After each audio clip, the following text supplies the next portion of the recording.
dies. Oh no! It's me dying. I thought so. You were a little bit slow in the beginning.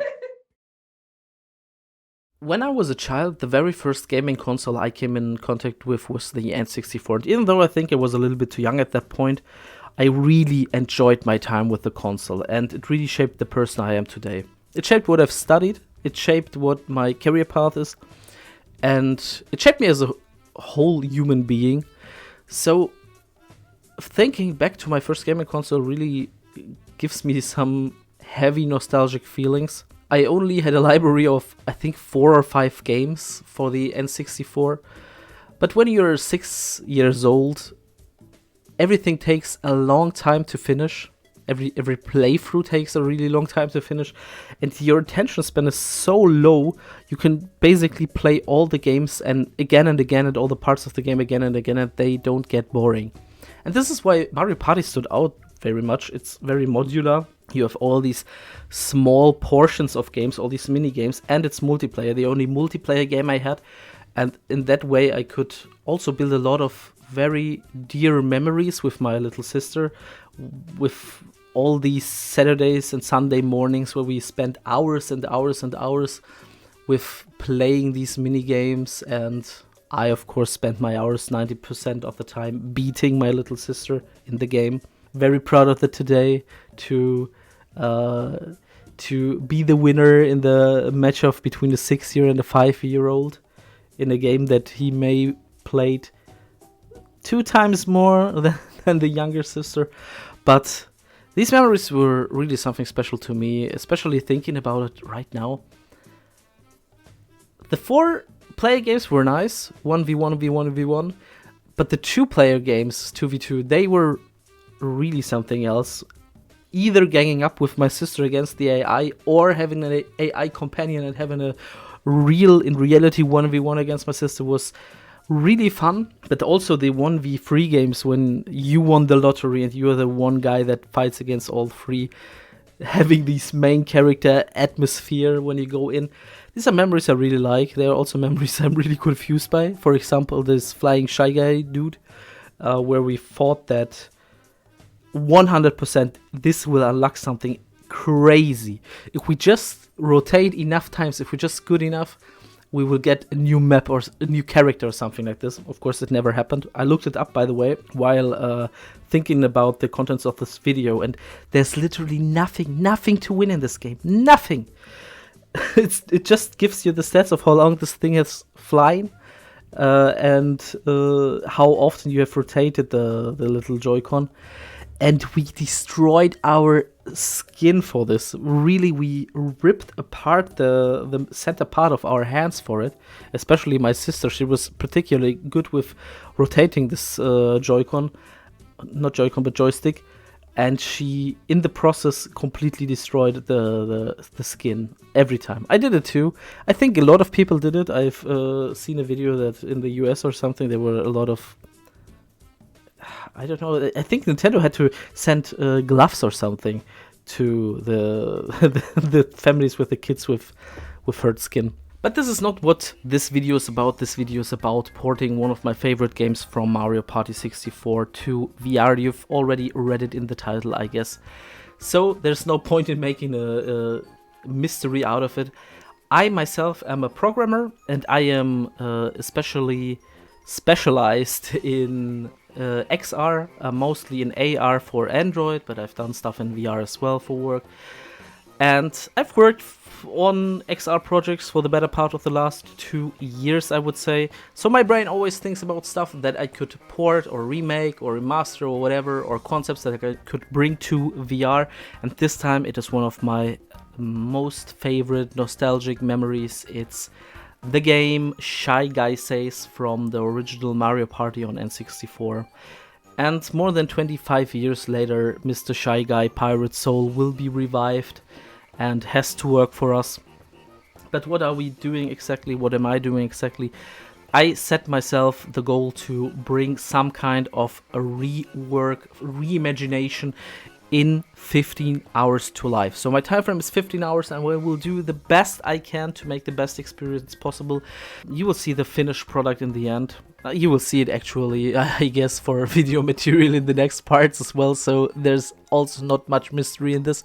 But stay with me for how I did it, and also stay with me for the user testing that will happen in the end by my wonderful fiance that is not too much into XR, but is the only person I can ask to do the user testing.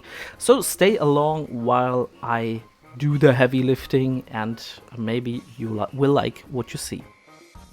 Shortly before we go into the concept, and I've almost forgot that I have to explain what Shy Guy Says actually is.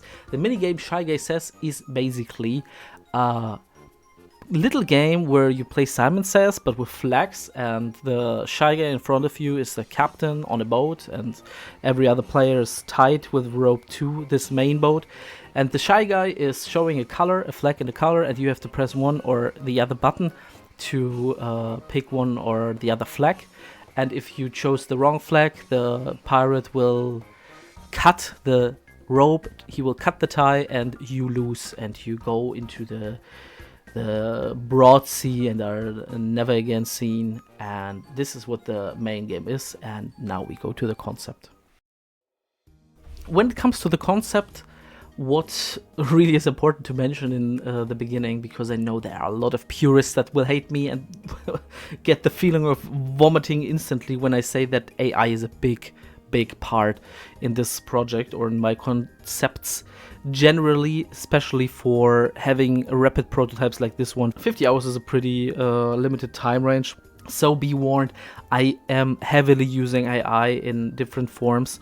I use Midjourney for the concept art, I use Hanyuan 3D for bringing these concept art into 3D realm, and I use a Copilot and ChatGPT a little bit for coding.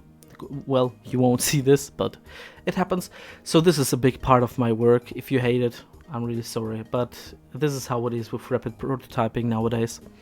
And also I'm using Blender for modeling, of course, if I have to do some adjustments, and I have to do some adjustments, and Unity is the game engine of my choice. It's really handy for XR development, and I'm really accustomed to it, so I will use that. And on top of this, I'm going to tell you right away. I mean, I will show you the whole process, how I did it. At least I will show you a little bit of it, so you can understand how to do it and maybe redo this rapid prototyping if you want. But to give a outlook of how it will look and what I imagine in the concept. So you are a sky pirate, and instead of a regular pirate, and instead of your little boat where you're sitting, you are in a balloon, in a hot air balloon, and the pirate is basically not having a sword which cuts you off, but he has a gun, and he will shoot your balloon if you have a wrong flag that you raise, and then balloon will drop and you will explode, or the AI will explode, and everything gets a faster pace in the next round. And that's basically the whole game loop, and this is the minigame. It's not much, but it's also only 15 hours, and it's just a little bit of nostalgia and a little bit of reminding. So let's get going from the concept to the development. Alright, now let me shortly introduce you to the development. I don't want to get too technical. I will give a little tutorial so you can basically follow my pipeline, but I will not make it too boring. I have a feeling that when I do a tutorial that is 2 hours long, no one is really interested in it. I will make it short. If there are really a lot of people that really want to know how this works in detail, I will of course do it, but for now I will keep it a little bit short. So what is the software I used? Firstly, and I told you there's a lot of AI doing the heavy lifting for this rapid prototyping, so stick with me. First I start with doing all the characters that are playing in there. I decided on a granny, I decided on an elf, I decided on a handsome guy named Gustavo. He reminded me of the one guy from The Beauty and the Beast, and the captain, which is our shy guy in this case. And for them, how I created them in this prototyping process is I firstly used Midjourney to create the characters and to create, basically these monsters. They don't really have the same style, but due to the self-inflicted time restriction, I didn't want to spend too many hours in bringing a matching color palette and the same proportions to them. With more time, I would have spent quite a bit of time in photo editing softwares to bring them to a similar level, to a similar color palette and stuff like that, similar proportions. But the time was not there, so we live with that for the prototype. Next, I created a 3D model out of it. It can be done nice and clean with the right time frame, but I used Hanyuan 3D, which is an AI to get a 3D model out of an image, and this will do the trick for me. I put a low VRAM version on my machine, but this free-to-use AI, and I use a software hub called, or AI hub software called Pinocchio for it, where you can basically set up all your AIs you want, and there I funneled everything into it. With this method, I could rapidly pipe my ideas into a real 3D model in a matter of minutes for every character. Lastly, for the characters, I uploaded them on Mixamo and generated all the animations I needed that will be put into Unity soon and triggered by my scripts. For all the 4 characters that are not you, it took me about 5 hours to completely finish them, from concept to 3D model to doing the animations, so roughly per character a little bit more than an hour. And that's with some problem I had to fix, so it's really fast, it's uncomparable. Of course, with more manual help here and there, the results would be much better. I mean, I had a little bit of manual work to do anyway to adjust it, but with more manual labor, it would increase dramatically the result. And to give you a small advice on making the 3D assets in exactly this pipeline from AI and making them usable in games, because mostly you have a total mess of a poly count there, and in total the wireframe looks very terrible. But with a little trick, you can make this far better. You just take the GLB from Hanyuan and you put it into edit mode, and then you select all of the polygons, and then you merge by distance, and then you basically can use a decimate modifier and decimate it until it looks deformed. Then you just reverse the last process and you save up to 75% of the polygons instantly, which makes it far better usable in game engines, especially for prototypes. And the best and fastest way would be to get good results by just using the 3D pictures, bringing it to a 3D model with Hanyuan, and then using the 3D model and the textures from the 3D model from Hanyuan, and rebuilding it with the 3D model as a reference, and just making clean topology. It's really easy. When you have the real topology already from Hanyuan, you just make it in a really clean way. You just make it in a really clean way, and it's fast and it looks really good, but it is significantly higher amount of time than the way I did for this prototyping. But if I had a large scale project, I would do it like that, and then you can also use the characters for a longer duration for bigger projects.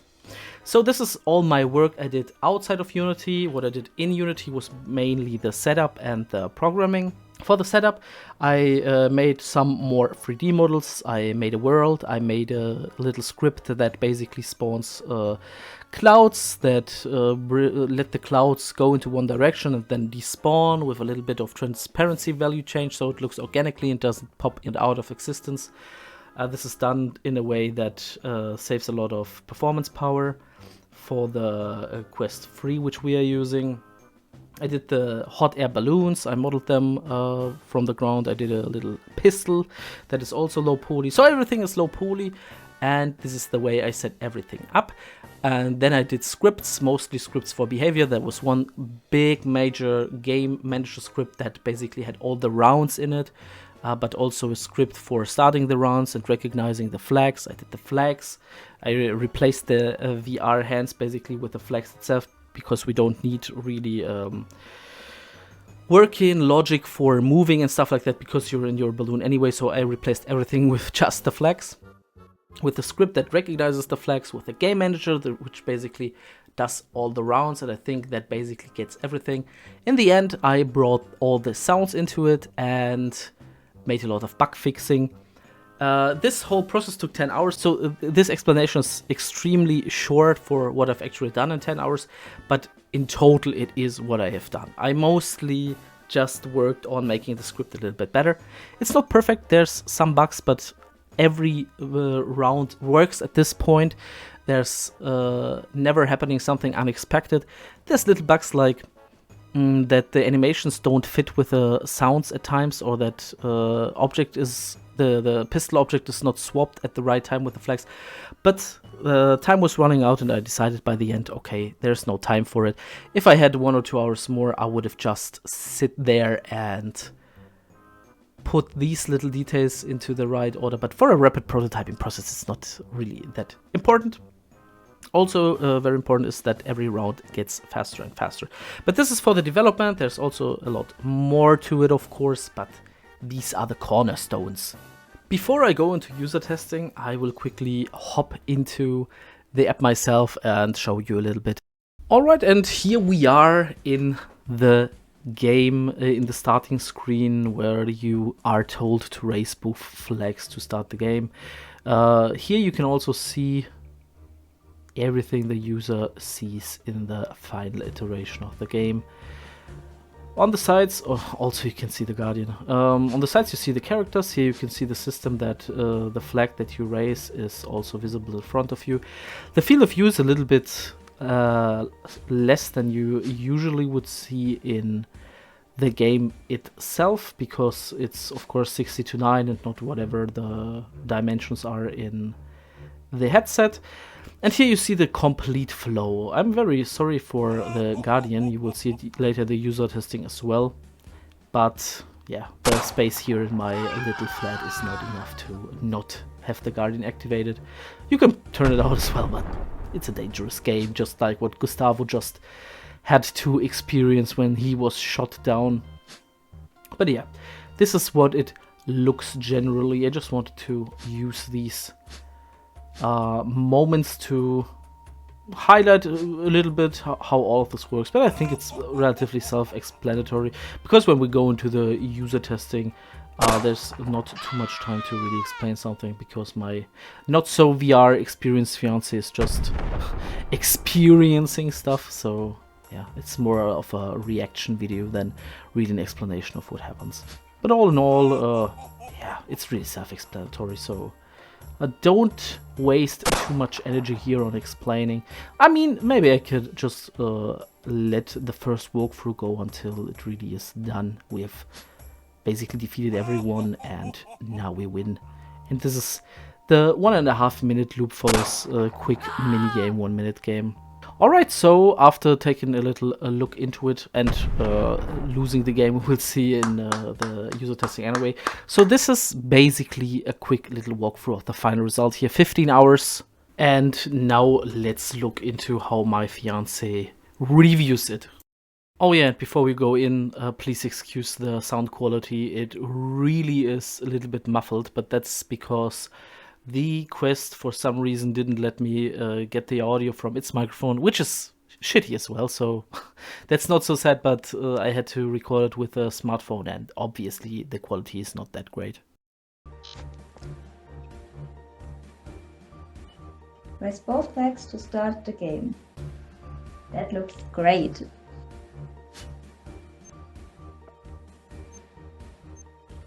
It starts immediately. Mm-hmm.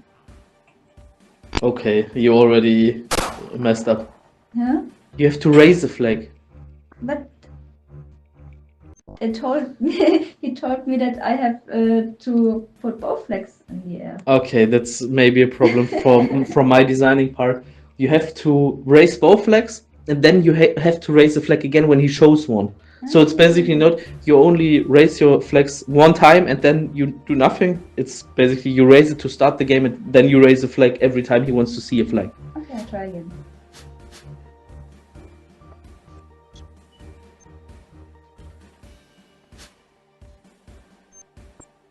Oh my god.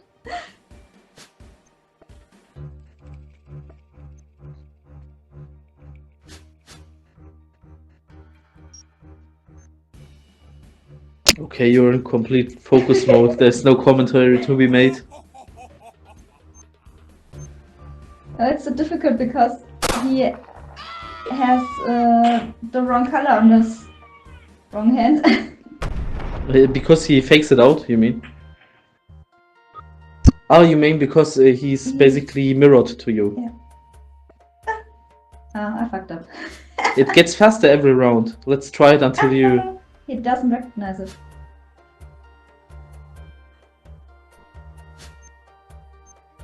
I mean, did he really not recognize it? I never found it in testing. The color that is in front of you, this little mini flag, that shows you what color you have right now. My god.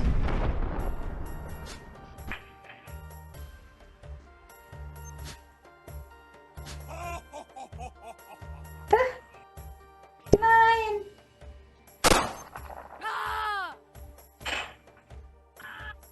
Oh. I think I won. Yeah. There's 4 flags to start the game. Okay.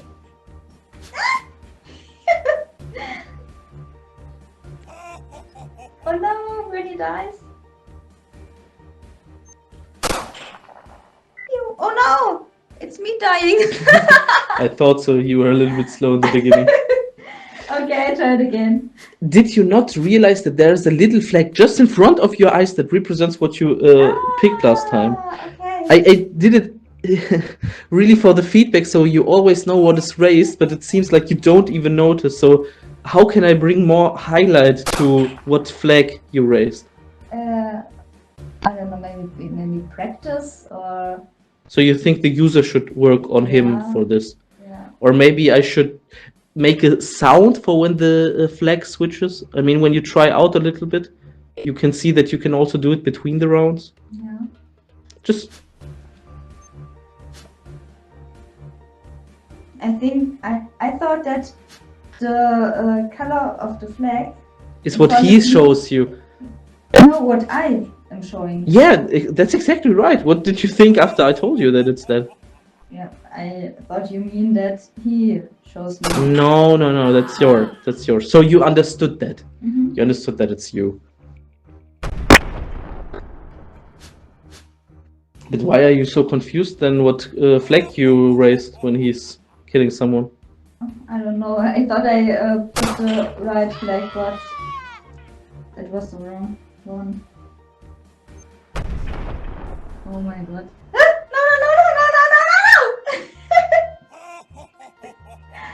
That's what I mean by mirroring me. You looked to the right and you didn't pay attention, and then you had to act so fast you couldn't react properly. He starts too fast after I rise my Yeah. The countdown is needed, I get it. When you play it 100 times like I did in the development, you start losing a sense for timing because everything happens automatically for you. Oh.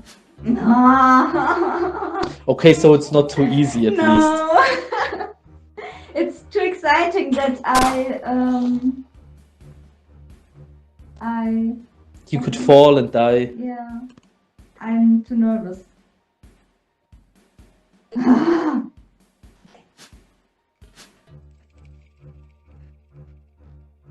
Music is also not helpful with my nervous system. Because it's so excited. Yeah. I thought about making the music faster every time around. No? I think that's it's exciting enough. Goodbye, Granny. The explosion delay is a little bit too long, right? Who died? How about there's one bug I noticed, that is that the gun sound is off, or the gun animation is off. Did you recognize that too? No. You didn't at all. Okay, so it's not recognizable for the first rounds at least. Did you? No.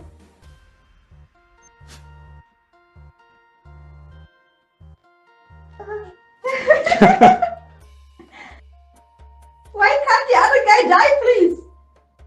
He will die latest in round 12 because the reaction time gets so small that I have to kill him on purpose.